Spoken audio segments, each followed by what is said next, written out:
அதற்காக ஒரு சட்டம் கொண்டு வந்தார்களே, அந்த சட்டம் கொண்ட நேரத்தில் சொன்னார், we belong to Dravidian stock, நாங்கள் திராவிட மரபினத்தை சேர்ந்தவர்கள். இப்படி சொல்லிக் கொள்வதால் நான் வங்காளிக்கோ மராட்டியனுக்கோ எதிரிகள் அல்ல.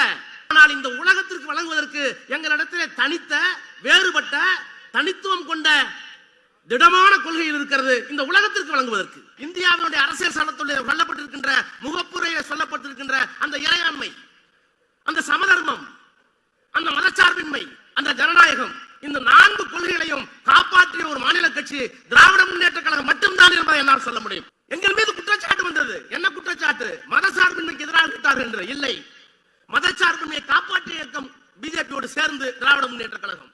எப்படி? ஆபத்து எங்கே இருக்கிறது? வல்லூர் வட்டமிடுகிறது.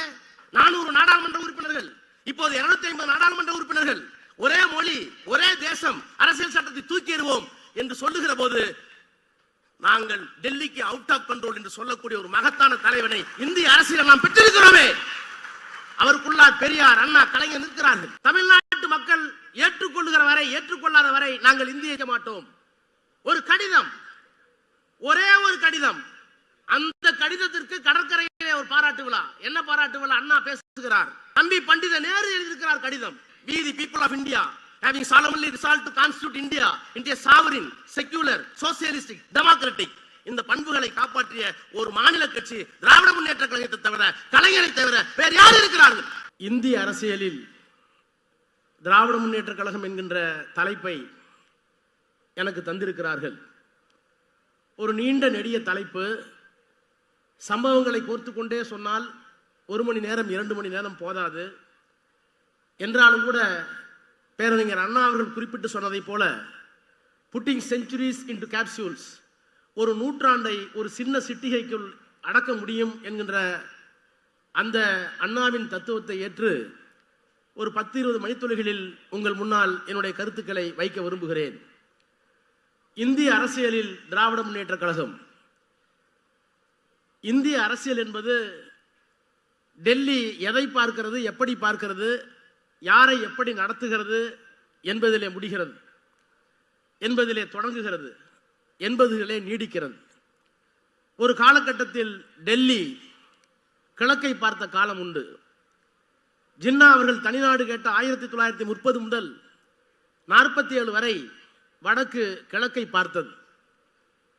ஒரே தேசமாக இருக்க வேண்டும் என்று காந்தி விரும்பினார். ஒருவேளை இந்த நாடு துண்டப்படுமானால் அது என்னுடைய இறந்த உடலின் மீதுதான் நடக்கும் என்று சொன்னார். ஆனால் அவர் உயிரோடு இருக்கும் போதே நாடு துண்டாடப்பட்டது. அப்போது டெல்லி கிழக்கை பார்த்தது, கிழக்கு பிரிந்தது. அதற்கு பிறகு டெல்லி வடக்கு மேற்கை பார்த்தது. காங்கிரஸ் பேரியக்கம் சுதந்திரத்திற்கு பின்னால் ஆட்சி அதிகாரத்தை பெற்ற நேரத்தில் மேற்கிலே இருந்த மேற்கு வங்காளம் தனித்த தத்துவ அடையாளத்தோடு, கொள்கை அடையாளத்தோடு டெல்லியை திரும்பி பார்க்க வைத்தது. அப்போது டெல்லி வடக்கு மேற்கை பார்த்தது. அதற்கு பிறகு 1951 தத்துவ தலைவர் தந்தை பெரியார் அவரால் உருவாக்கப்பட்ட திராவிட முன்னேற்ற கழகம், இவையெல்லாம் சேர்ந்து சமூக நீதிக்காக ஒரு மிகப்பெரிய போராட்டத்தை நடத்தி இந்தியாவினுடைய அரசியல் சட்டத்தை திருத்த வேண்டிய இக்கட்டுக்கு பண்டித நேரு ஆளானாரே. எனக்கு புரியவில்லை. I supported the efficient government without losing any merit என்று சொன்னவர். நான் தகுதியை விட்டுக் கொடுக்க முடியாது, இடஒதுக்கீடு எனக்கு ஏற்புடையது அல்ல என்று சொன்ன பண்டித நேருவை புரிய வைத்து, a government should be efficient, the same time the government must also be humanitarian. ஒரு அரசாங்கம் என்பது திறமையை மட்டும் நம்பி இருக்க கூடாது, அது மனிதாபிமான அரசாங்கமாக இருக்க வேண்டும், அதற்கு இடஒதுக்கீடு தேவை என்று அந்த பண்டித அறிவை புரிய வைத்து சென்னையிலே தெற்கிலே நடந்த போராட்டத்தால் நான் அரசியல் சட்டத்தை திருத்துகிறேன் என்று சொன்னபோது வடக்கு டெல்லி தெற்கை திரும்பி பார்த்தது. ஒரு காலத்திலே கிழக்கை பார்த்தது, பிறகு மேற்கை பார்த்தது. தெற்கை திரும்பி பார்க்க வைத்த இயக்கம் இந்த திராவிட இயக்கம். நான் இன்னும் குறிப்பிட்டு சொல்லுகிறேன், 1951 முதல் சட்ட திருத்தம், அதற்கு பிறகு 1960 இன்றைக்கு இந்த நிறைந்த அரங்கத்தில் எழுச்சியோடு உட்கார்ந்திருக்கிறோம். மத்தியிலே அமைச்சர் பெருமக்கள் இருந்திருக்கிறார்கள், நானே கூட இருக்கிறேன். நீண்ட நெடுங்காலமாக திராவிட இயக்கத்தினுடைய சித்தாந்தங்களை நாடாளுமன்றத்தில் சொன்ன வைகோ இருக்கிறார், முழங்கிக் கொண்டிருக்கிறார் சிவா இருக்கிறார். ஆனால் நான் எண்ணி பார்க்கிறேன் இந்த இயக்கம் ஒரு காலத்தில் எப்படி இருந்தது. 1960 ஆகஸ்ட் 14ஆம் நாள் இந்திய எதிர்ப்பாட்டம் இங்கே நடந்து கொண்டிருந்த அந்த காலகட்டத்தில் நாடாளுமன்ற உறுப்பினராக இருந்த ஈவி.கே. சம்பத் அவர்களுக்கு பண்டித நேரு அவர்கள் கடிதம் எழுதுகிறார். என்ன கடிதம்? உங்களிடத்தை நான் அறிவேன், உங்களுக்கு ஒரு உத்தரவாதம் தருகிறேன். தமிழ்நாட்டு மக்கள் ஏற்றுக்கொள்ளுகிற வரை, ஏற்றுக்கொள்ளாத வரை நாங்கள் இந்திய வைக்க மாட்டோம். ஒரு கடிதம், ஒரே ஒரு கடிதம். அந்த கடிதத்திற்கு கடற்கரையிலே ஒரு பாராட்டு விழா. என்ன பாராட்டு விழா? அண்ணா பேசுகிறார். தம்பி பண்டித நேரு எழுதியிருக்கிறார் கடிதம். யார் தெரியுமா பண்டித நேரு? அணிசேரா நாடுகளுடைய தலைவர், யுகோஸ்லாவிய தலைவர் மார்ஷல் டிட்டோவுக்கு எழுதிய கரம். அணிசேரா நாடுகளுடைய தலைவராக இருக்கின்ற சுகர்சனாவுக்கு எழுதிய கரம். எகிப்தினுடைய அதிபர் நாசருக்கு எழுதிய கடம் என் தம்பி சம்பத்துக்கு எழுதியிருக்கிறது. ஆனந்த கூத்தாடினார். ஒரு கடிதத்துக்கு ஆனந்த கூத்தாடி. அன்றைக்கு தேசிய அரசியல் திமுகவின் பங்கு அப்படித்தான் இருந்தது.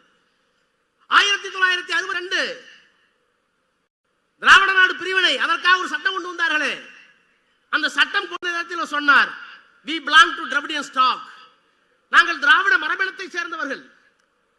We have got something concrete, something distinct, something different to offer the world at large. நாங்கள் திராவிட மரபினத்தை சார்ந்தவர்கள். இப்படி சொல்லிக் கொள்வதால் நான் வங்காளிக்கோ மராட்டியனுக்கோ எதிரிகள் அல்ல. ஆனால் இந்த உலகத்திற்கு வழங்குவதற்கு எங்களிடத்திலே தனித்த, வேறுபட்ட, தனித்துவம் கொண்ட திடமான கொள்கையில் இருக்கிறது இந்த உலகத்திற்கு வழங்குவதற்கு. இதை சொன்ன போது நாடாளுமன்றம் திரும்பி பார்த்தது. அன்றைக்கு அவ்வளவுதான் தேசிய அரசியலில். அதற்கு பிறகு இன்னும் 63 அண்ணா பேசினார். என்ன பேசினார்? நேஷனல் இன்டகிரேஷன் கவுன்சில் திராவிடனோடு கோரிக்கை இங்கே எழுந்த பொழுது அந்த கோரிக்கை தடுக்க வேண்டும் என்பதற்காக ஒரு தடை சட்டத்தை கொண்டு வந்த நேரத்தில் ஒரு கவுன்சில், நேஷனல் இன்டகிரேஷன் கவுன்சில், தேசிய ஒருமைப்பாட்டு குழு. அந்த குழுவுக்கு யார் தலைவர்? திருவாங்கூர் சமஸ்தானத்தினுடைய திவானாக இருந்த சி.பி. ராமசாமி, வைஸ்ராய் கவுன்சிலே சட்ட அமைச்சராக இருந்த சி.பி. ராமசாமி.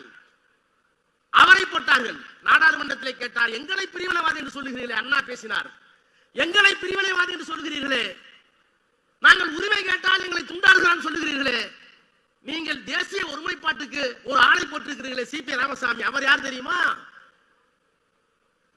சமஸ்தானங்களை இந்தியாவோடு இணைக்க வேண்டும் என்று வல்லபாய் பட்டேலும் நேரும் விரும்பிய போது திருவாங்கூர் சமஸ்தானத்தை இந்தியாவோடு இணைக்க விரும்பாமல் பாகிஸ்தானோடு போய் இணைப்பதற்கு ஜின்னாவிடம் பேரம் பேசிய சி.பி. ராமசாமி, உங்களுக்கு ஒற்றுமைவாதி, எங்கள் இனத்திற்கு மொழிக்கு உரிமை கேட்டால் நாங்கள் பிரிவினைவாதிகளா என்று 63 கேட்டாரு. அப்போது தேசிய அரசியல் திமுகவுக்கு இருந்த இடம். அதற்கு பிறகு அண்ணா முதலமைச்சரானார். அதற்கு பிறகு வந்த பணிகளை எல்லாம் நான் சொன்னால் நேரம் போதாது, நான் மாற்றி சொல்லுகிறேன். எது திமுக? இந்திய அரசியல் சட்டம் 1946 தொடங்கி 49 வரை கான்ஸ்டிடியூஷன் அசம்பிளி டிபேட்ல தொடங்கி நிறைவாக எழுதப்பட்ட அரசியல் சட்டத்தினுடைய முகப்புரைக்கு நான் வருகிறேன். அதுதான் திமுக என்று சொல்கிறேன்.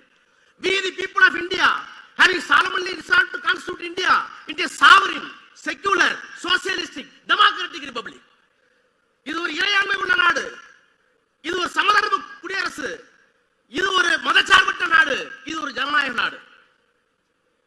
நான் பெருமையோடு சொல்கிறேன், இந்தியாவில் எத்தனையோ தேசிய இனங்கள், எத்தனையோ மொழிகள், எத்தனையோ பழக்க வழக்கம், எத்தனையோ சாதி, எத்தனையோ மதம், இவற்றையெல்லாம் ஒரு கட்டுப்பாட்டுக்குள் கொண்டு வர வேண்டும் என்பதுதான் அரசியல் சட்டத்துடைய முகப்புரை. நான் பெருமையோடு சொல்கிறேன், இந்தியாவினுடைய அரசியல் சட்டத்துடைய சொல்லப்பட்டிருக்கின்ற முகப்புரையில் சொல்லப்பட்டிருக்கின்ற அந்த இறையாண்மை, அந்த சமதர்மம், அந்த மதச்சார்பின்மை, அந்த ஜனநாயகம், இந்த 4 கொள்கைகளையும் காப்பாற்றிய ஒரு மாநில கட்சி திராவிட முன்னேற்ற கழகம் மட்டும்தான் என்பதை என்னால் சொல்ல முடியும். எப்படி? அண்ணா பேசினார், முதலமைச்சராக இருந்தார், மறைந்து விட்டார். கலைஞர் முதலமைச்சர். இந்தியாவினுடைய இறையாண்மைக்கு எப்போது ஆபத்து? 1971 பாகிஸ்தான், 1999 கார்கில். திராவிட நாடு கேட்டவர்கள் பிரிவினைவாதிகள் என்றெல்லாம் சொல்லப்பட்ட நேரத்தில் 71 எந்த முதலமைச்சரும் தரவில்லை. இந்தியாவினுடைய ஒருமைப்பாட்டுக்காக 5 கோடி ரூபாயை தந்து இறையாண்மையை காப்பாற்றியவர், 6 கோடி ரூபாயை தந்து இறையாண்மையை காப்பாற்றியவர் கலைஞர். 99 எந்த மாநிலம் கொடுக்கவில்லை. வாஜ்பாய் பிரதமர் 100 கோடி ரூபாயை கார்கில் போருக்கு கொடுத்து இறையாண்மைக்கு கட்டியம் கூறியவர் கலைஞர். அப்ப அரசியல் சட்டத்துடைய பிரியாமல்ல இறையாண்மையை காப்பாற்றிய திராவிட முன்னேற்ற கழகம் கலைஞர்.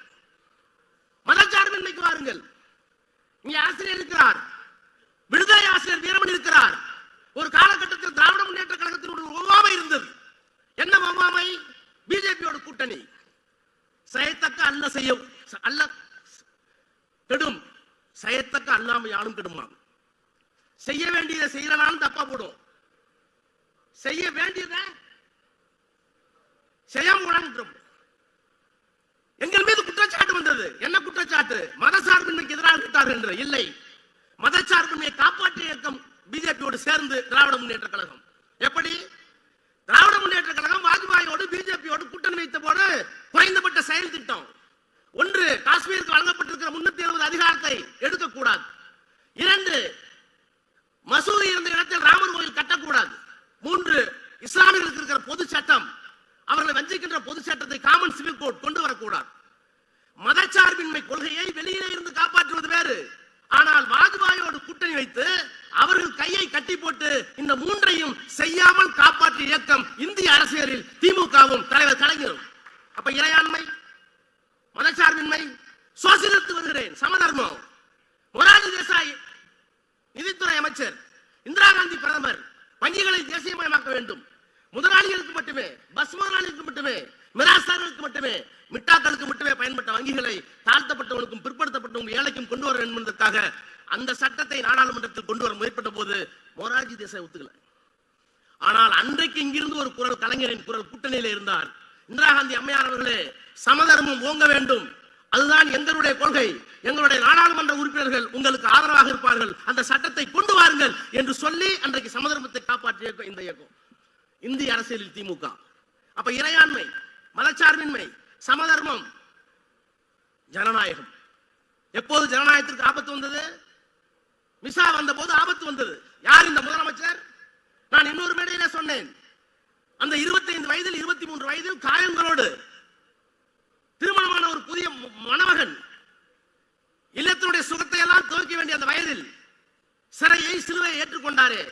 அப்படி ஜனநாயகத்திற்கு ஆபத்து வந்த போது அதை தடுத்து நிறுத்தியது மட்டுமல்ல, அதற்காக ஆட்சியை இழந்து எதிர்த்து நின்று குரல் கொடுத்து அதற்கு பிறகு அரசியல் சட்டத்தை திருத்தி 42 அமெண்ட்மெண்ட் சொல்வார்களே, நீதித்துறைக்கு மரியாதை இல்லை, நீதித்துறை கேள்வி கேட்க முடியாத நாடாளுமன்ற இருந்த சட்டங்களை என்றெல்லாம் கொண்டு வந்தார்களே, அந்த காட்டு தர்பார் சட்டத்தை தூக்கி எறிந்து மீண்டும் ஒரு ஆட்சியை கொண்டு வந்த பெருமை கலைஞருக்கும் திராவிட முன்னேற்ற கழகத்துக்கும் இந்திய அரசியலிலே உண்டு.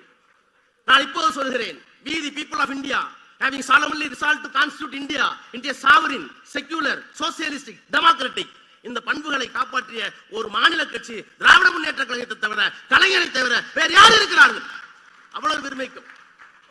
ஆனால் நான் இப்போது பார்க்கிறேன், பெரியாரை பார்த்திருக்கிறேன், பார்த்ததில் ஒரே ஒரு முறை பார்த்திருக்கிறேன், அவருடைய தத்துவங்களை படித்துக் கொண்டே இருக்கிறேன். இன்னமும் அண்ணாவின் ஆளுமையை நான் அறிவேன். பெரிய தலைவர்கள் எல்லாம் பேச்சை கேட்டிருக்கிறேன். நான் குறைத்து மதிப்பிடவில்லை. கலைஞரோடு அருகிலேயே பயணித்தவன், அவருடைய ஆளுமையை நான் அறிவேன். ஆனால் பெரியாரை காட்டிலும், அண்ணாவை காட்டிலும், கலைஞரை காட்டிலும் நான் நேசத்தோடும் பாசத்தோடும் இந்த தலைவர் மாண்புமிகு முத்துவேல் கருணாநிதி ஸ்டாலின் அவர்களை நான் நேசிக்கிறேன். என்ன காரணம்? அண்ணாவை குறைத்து மதிப்பிட்டதாக அர்த்தம் அல்ல, பெரியாரை புறந்தள்ளியதாக பொருள் அல்ல, கலைஞரை கைவிட்டு விட்டதாக அர்த்தம் அல்ல. பெரியார் இருந்தபோது ஆபத்து இல்லை. நாடாளுமன்றத்தில் 2 MP இல்ல பிஜேபிக்கு, ஜனசங்கத்துக்கு இல்ல. அண்ணா இருந்தபோது ஒற்றை இலக்கம், கலைஞர் இருந்தபோது 100 நாடாளுமன்ற உறுப்பினர்கள் ஆட்சி பொறுப்பில் இருந்தார். அவரே உள்ளிருந்து காப்பாற்றினார். ஆனால் இந்த மனிதன் இருக்கிற நேரத்தில், திராவிட மாடல் நாயகன் இருக்கிற நேரத்தில் பெரியார் இல்லை, கலைஞர் இல்லை, அண்ணா இல்லை. ஆனால் ஆபத்து எங்கே இருக்கிறது? வல்லூர் வட்டமிடுகிறது.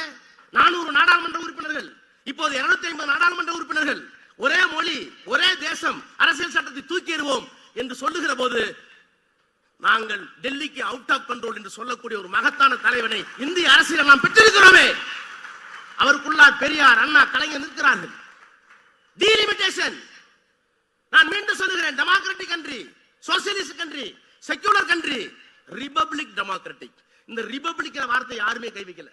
ரிபப்ளிக்னா என்ன? குடியரசு. குடியரசுனா என்ன? எல்லாத்துக்கும் ஒரு ஓட்டு. சமூகத்தில் நீ மேட்டுக்குடியா இருக்கலாம், கீழே இருக்கலாம், பணத்தில் நீ பெரியாள், சமூகத்தில் பிரித்து வைக்கப்பட்டிருக்கலாம், ஆணும் பெண்ணும் வேற்றுமையாக இருக்கலாம். ஆனால் ரிபப்ளிக், குடியரசு வந்து விட்டால் எல்லாத்துக்கும் ஒரே மரியாதை. அந்த மரியாதைக்கு குழி தோண்டுகின்ற டீலிமிட்டேஷன். மறுவரை செய்வோம். தமிழ்நாடு போன்ற மாநிலங்களை தூக்கி எறிவோம். உத்தரப்பிரதேசம் இருந்தால் போதும், மத்திய பிரதேசம் இருந்தால் போதும், 4 மாநிலங்களை கொண்டு இந்தியாவுடைய தலைவதியை நாங்கள் நிர்ணயிப்போம் என்று சொல்லுகின்ற ஜனநாயகத்திற்கு எதிரான டீலிமிட்டேஷன், மறுவரையறை. அதை எதிர்த்து நிற்கிற துணிச்சல், அதற்காக ஒரு மாநாடு கூட்டி இந்தியாவினுடைய தலைவர்களை எல்லாம் சென்னைக்கு அழைத்து இந்திய அரசியலை திரும்பி பார்க்க ஒரு தலைவன் இருக்கிறார் என்றால் அந்த ஒரே தலைவன் மாண்புமிகு முத்துவேல் கருணாநிதி ஸ்டாலின். இன்றைக்கு எஸ்ஐஆர், நான் இன்னும் ஒரே ஒரு நிமிடத்தில் முடிக்கிறேன். எங்கே இருக்கிறார் தெரியுமா? அண்ணா போராடினார், நாடாளுமன்றத்திலே முழங்கினார், எழுச்சி நாள் கூட்டம் போட்டார். முதலமைச்சராக வந்ததற்கு பிறகு நான் மறுக்கவில்லை. கலைஞர் பல்வேறு செயல்களை செய்து முடித்தார். ஆனால் இன்றைக்கு அரசியல் சூழ்நிலை எப்படி இருக்கிறது? நேரு இல்லை, இந்திரா காந்தி இல்லை. அண்ணா பேசியது நேருடன், சமனுக்கு இருந்தது கலைஞர் இந்திரா காந்தியுடன். ஆனால் இன்றைக்கு யாரோடு இருக்கிறோம்? மோடியோடும் அமித்ஷாவோடு இருக்கிறோம். அப்ப உத்திகளை மாற்ற வேண்டும் அல்லவா? என்ன உத்தி? நீட் மத்திய அரசாங்கம் சட்டம் கொண்டு வருகிறது, ஒன்றிய அரசாங்கம். இடபிள்யூஎஸ் ஒன்றிய அரசாங்கம் சட்டம் கொண்டு வருகிறது, economically weaker section. National education policy சட்டம் கொண்டு வருகிறார்கள், எஸ்ஐஆர் சட்டம் கொண்டு வருகிறார்கள். இந்த சட்டத்தை எல்லாம் நாடாளுமன்றம் ஏற்றுகிறது. நன்றாக கவனியுங்கள். The political will of the entire people of India is being reflected in the parliament. அப்படித்தான் பொருள். ஒரு நாடாளுமன்ற உறுப்பினர் ஓட்டு போட்டு விட்டால், உதகை நாடாளுமன்ற உறுப்பினர் நாடாளுமன்றத்தில் ஓட்டு போட்டு விட்டால் எனக்கு 14 லட்சம் பேர் இருக்கிறார்கள் பின்னாலே, நான் அவர்கள் ஓட்டு போட்டதாக பொருள். அப்ப entire sovereignty of the country is being reflected in the parliament. ஆனால் அந்த பார்லிமெண்ட்ல போட்ட ஒரு சட்டத்தை தவறு என்று சட்டமன்றத்தை கூட்டி எங்களுடைய இறையாண்மை வேறு, உன்னுடைய இறையாண்மை வேறு என்று சொல்லக்கூடிய ஒரு ஆண்மை, ஒரு மகத்தான தலைவனை நாம் தமிழ்நாட்டில் பெற்றிருக்கிறோம்.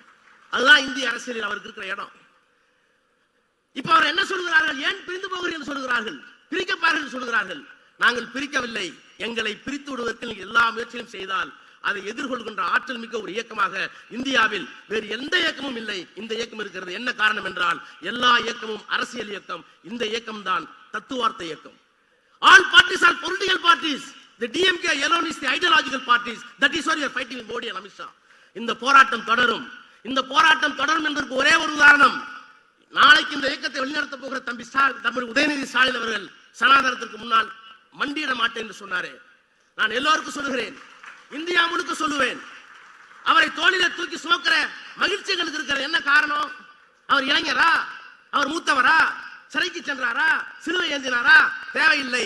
சனாதனத்துக்கு மண்டியிடாத ஒரே ஒரு தலைவன் எங்கள் இயக்கத்திற்கு போதும். அதுதான் இந்திய அரசியல் நாங்கள் பெறப்போகிற வெற்றி. நன்றி, வணக்கம்.